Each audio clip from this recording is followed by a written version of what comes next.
my name is Akpabio. I'm here with Kanyon Sayers-Roods. Kanyon Sayers-Roods, I should say. Kanyon is a local Indigenous activist for truth and history, and we're here to talk about truth, elements of truth and history, how to be a good advocate, and how people are addressing that today. So, Kanyon, welcome. Thank you. I'm so very glad to be here. So I understand that you're a member of the Ohlone tribe. I am a member of the Indian Canyon Mutsun band of Costanoan Ohlone people. I am an Ohlone activist, yes. And that you also have a native name that you go by as well. Yes. How I would introduce myself in a general setting, I would say Kanrakat, KanyonCoyote woman, Sayers-Roods. And I would say Mishmin Tuhis, good day, and that is in the Mutsun Ohlone language. My native name is Coyote woman, and in the Chumash language, Hahashkani is the female Coyote woman, because Hahashka is coyote and Nik.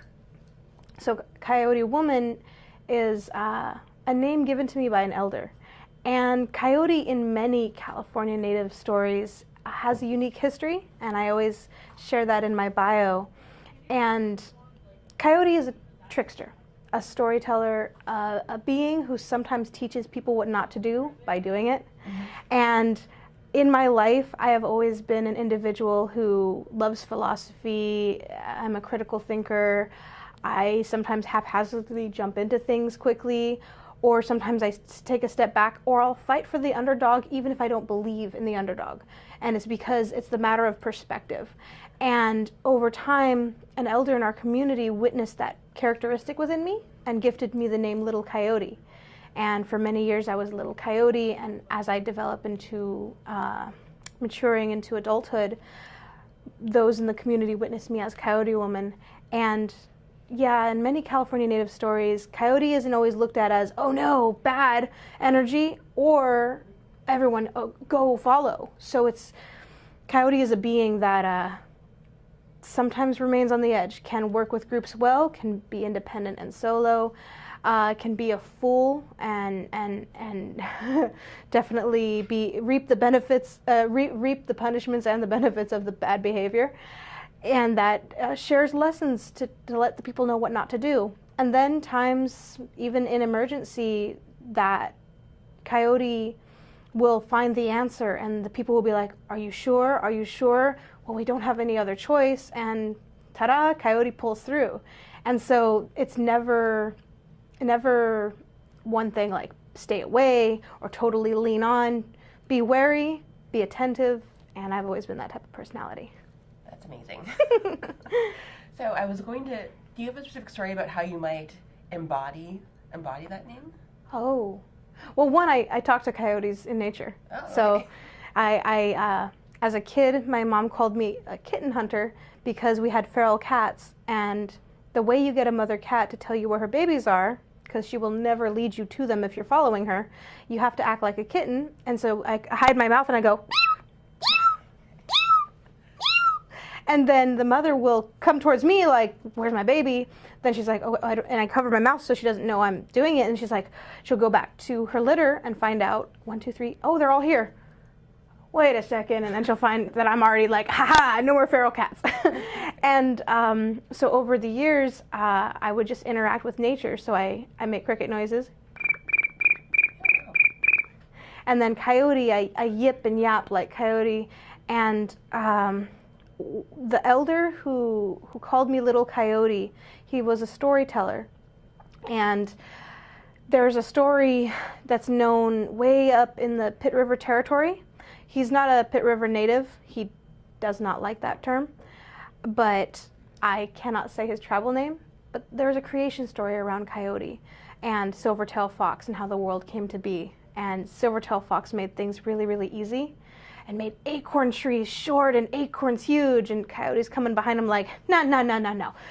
We'll make a whole bunch of seeds on this acorn tree, but we'll make it tall and make the acorn small. And so it kind of like went around ruining all the beautiful work, but it is how things came to be to this day, so we appreciate that. And yeah, I kind of do stuff like that in my life. Well, that sounds like that works out well. Yeah. So I understand that you, first thing I want to say is the person who gave you your native name is a storyteller, but you are quite a storyteller as well. So I understand that you were recently involved with an event called Regenicon. Yes. And can you tell me what that event is? Before I was invited to it, I never knew what it was.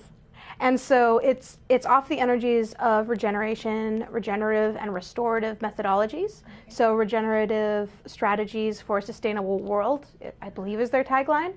I was invited by the founder of SOCAP.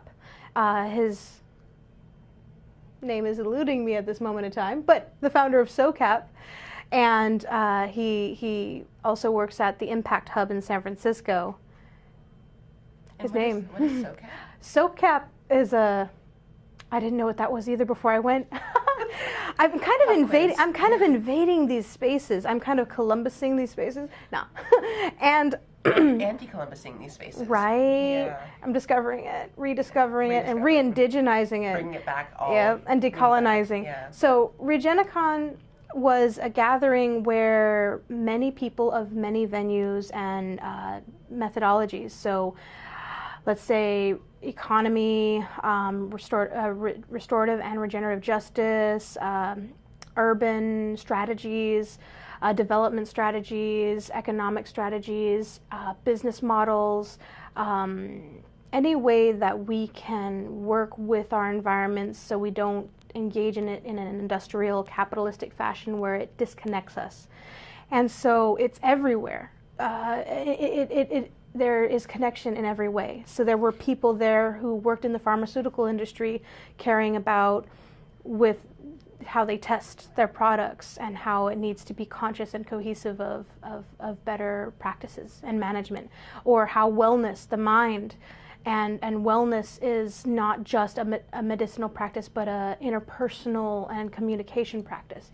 Then it went to urban strategies in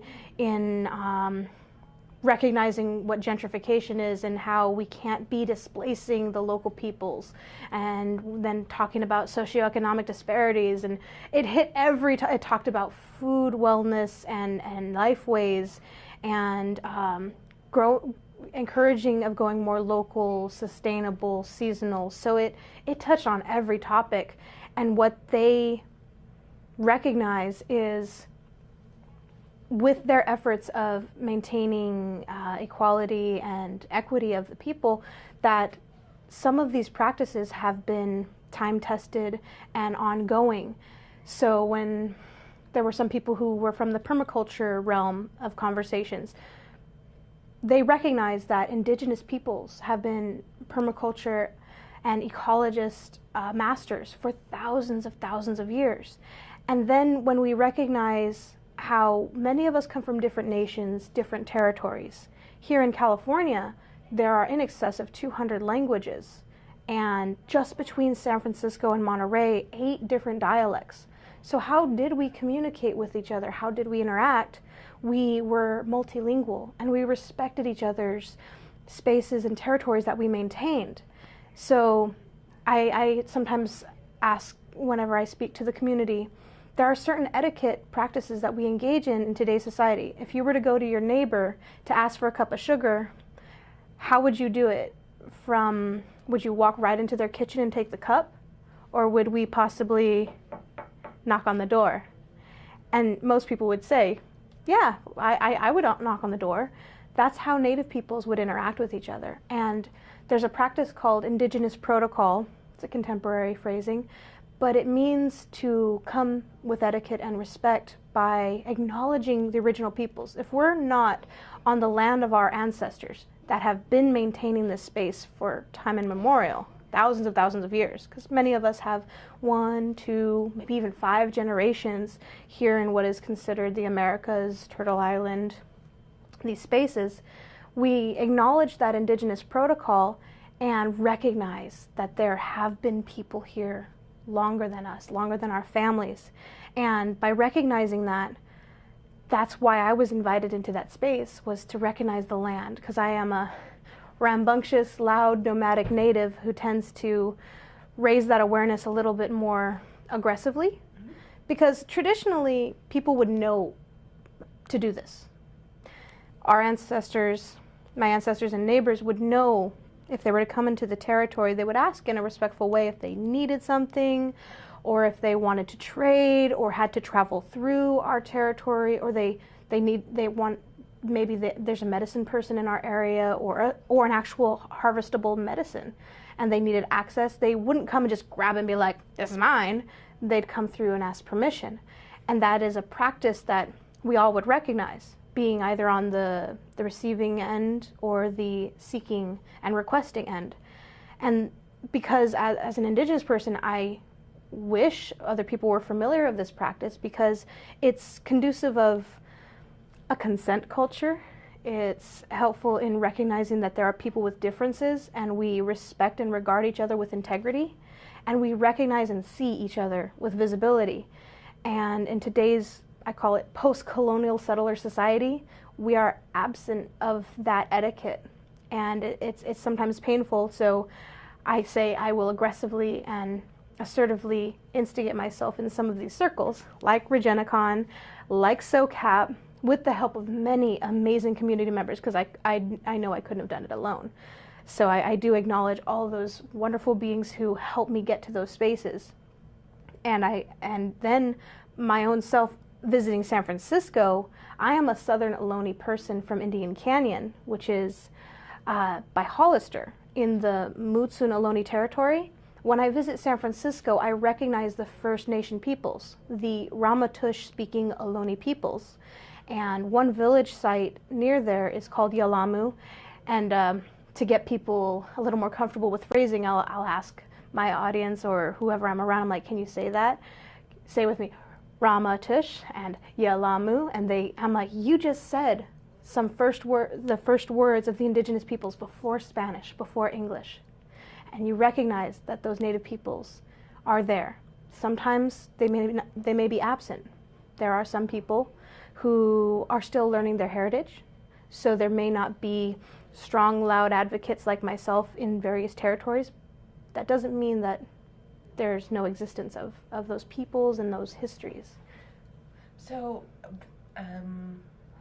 so it sounds like Indigenous protocol is not something that's a relic of the past, but it's something that you still practice in an active way today. Mm-hmm. And so how do you practice it when you're traveling to different areas? How do you practice Indigenous protocol? As best as possible by becoming more familiar with the history of the land and of the peoples. And sometimes it is hard. It's really hard because some things are not always Googleable, or you say First Nations peoples or Indigenous peoples. But I'm so excited. There is a website that there's a few efforts that other nations have been doing to recognize this. And one of them is native-land.ca. Native-land.ca is recognizing and honoring native land.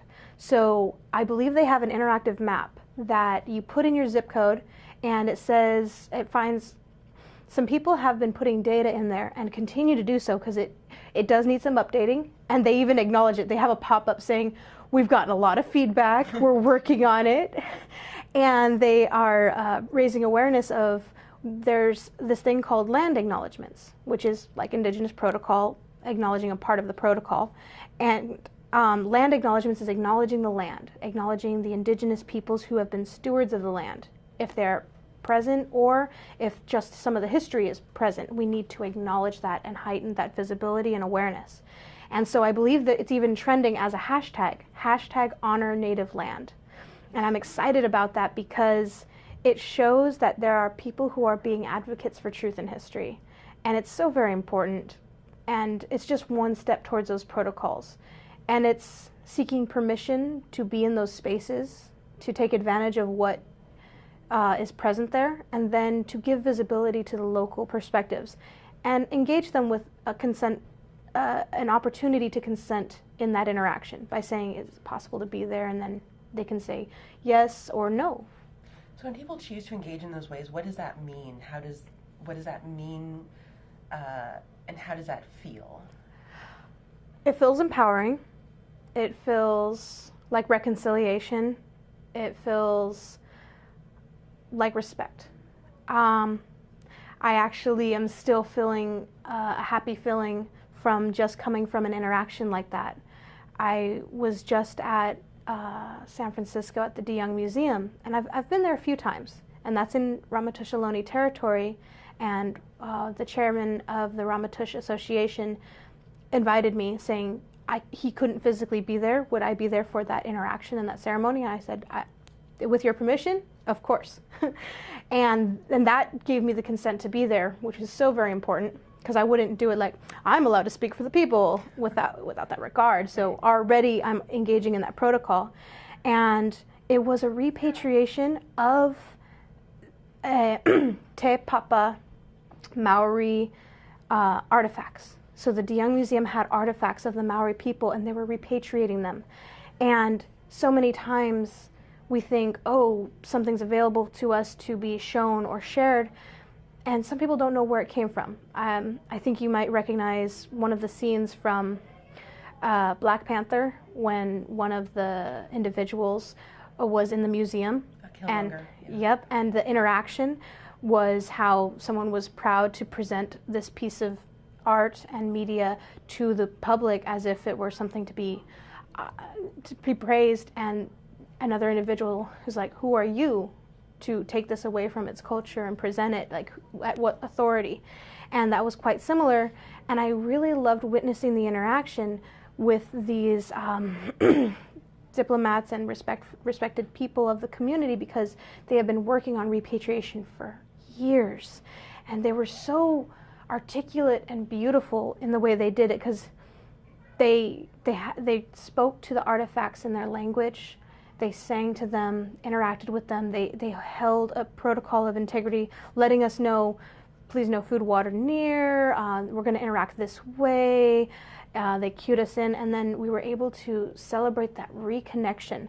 And in all reality of me thinking, if it were in a time where all of us were still hurt and in grief with that colonial trauma, it would be like, how dare you have these pieces and put them on display? It's about freaking time you're giving it back.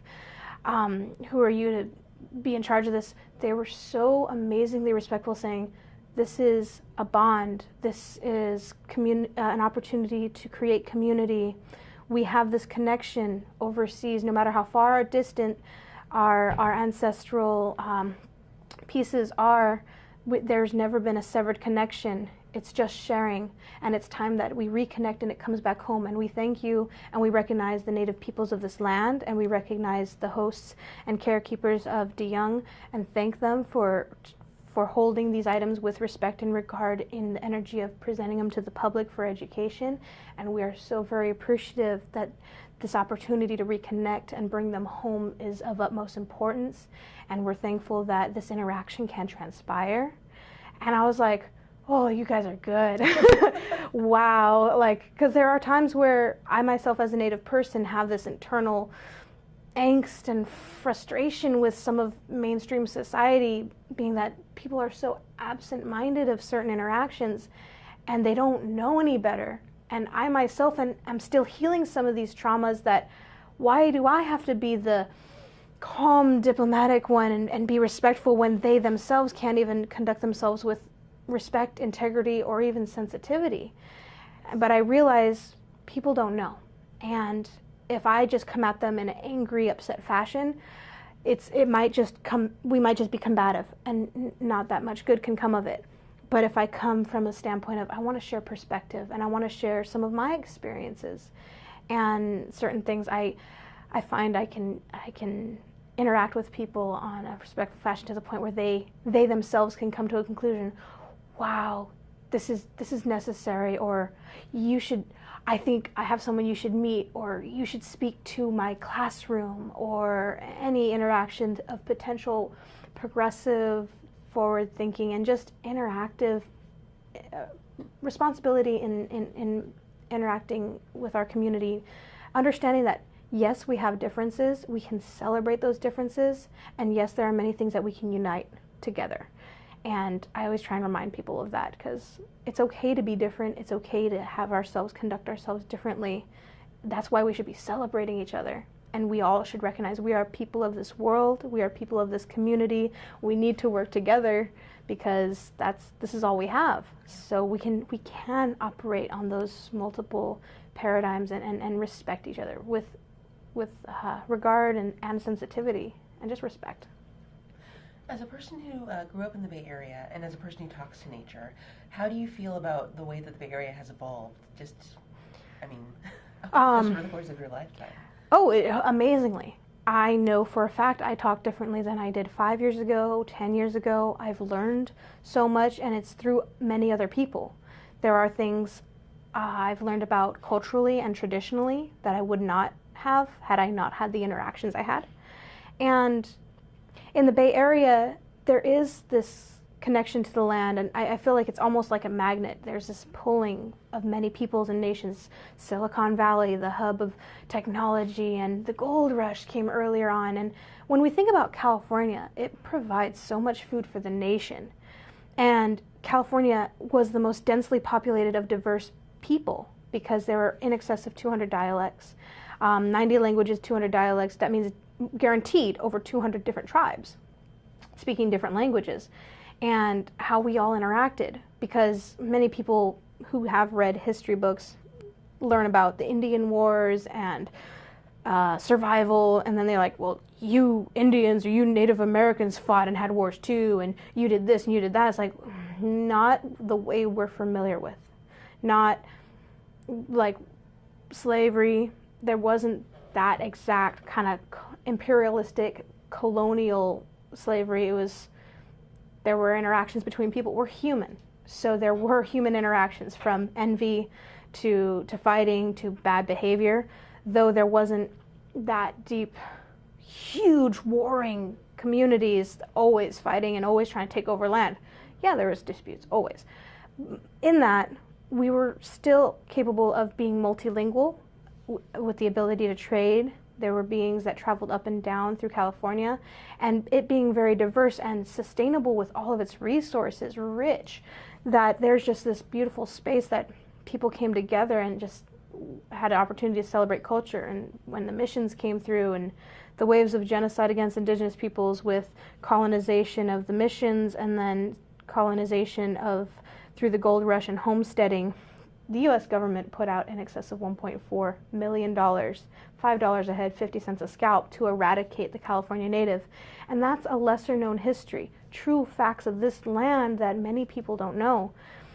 And so I'm so happy to witness that in the Bay Area there has been that progressive energy. I'm blessed to be in California. I witness things of other states, and it's really hard. And I am excited to see things shift.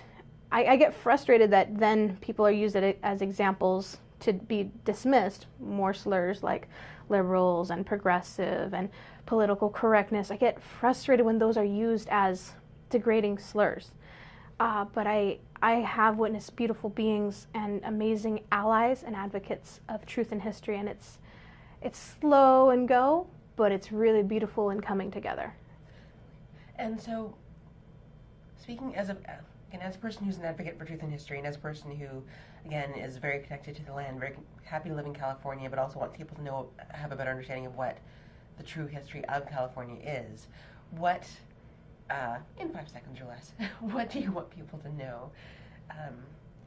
That as Indigenous peoples know truth and history and are learning and reconnecting to culture themselves, that all of us as people of this world are responsible for our own education, and I would encourage them to go research about the land that they are living on, the resources they are benefiting from, and the colonial contact that they may be unfamiliar with, and just honor truth and history of the spaces and places that we occupy in today's post-colonial settler society. And then do you have a website, or do you have any resources that you might suggest for people to learn more about? IndianCanyonLife.org is one website that I maintain. And then pretty much you can just Google my name or just Kanyon Coyote Woman. And that's Kanyon with a K, Coyote Woman. I occupy the greater portion of the first few pages of Google, and I'm a social media marketer. So accessing those spaces, I dominantly operate on Facebook, Instagram, and I always encourage people to interact, ask questions, shoot a message, and be responsible for our education. Learn about these spaces and places and histories. Actually, I do have a question about how do you feel that social media is affecting the ability to kind of get out the history that you feel is so important for people to know about? It's so very important. It's an amazing interaction, and it can be detrimental because from fake news to people with alternative agendas, it can be dangerous. And so finding citable sources, respectable sources, and also not just seeking one. To interact with academic integrity, to know that you keep finding these truths, and then qualitative and quantitative data, being able to go to our elders and our community members who are culture bearers to recognize that not everything is in books, not everything is in a source, it's not fact if it doesn't exist there, to be able to approach it with respect and regard. So it sounds like you've got the online websites, but you also recommend that sometimes people are a good resource for what you need to know. Definitely. Well, thank you very much for your time today. And again, we've been speaking with Kanyon Sayers-Roods. She is a local Indigenous activist for truth and history. If you'd like to find out more about the work that she does, again, it's IndianCanyonLife.org. IndianCanyonLife.org. You've been watching in our community, and thank you for watching.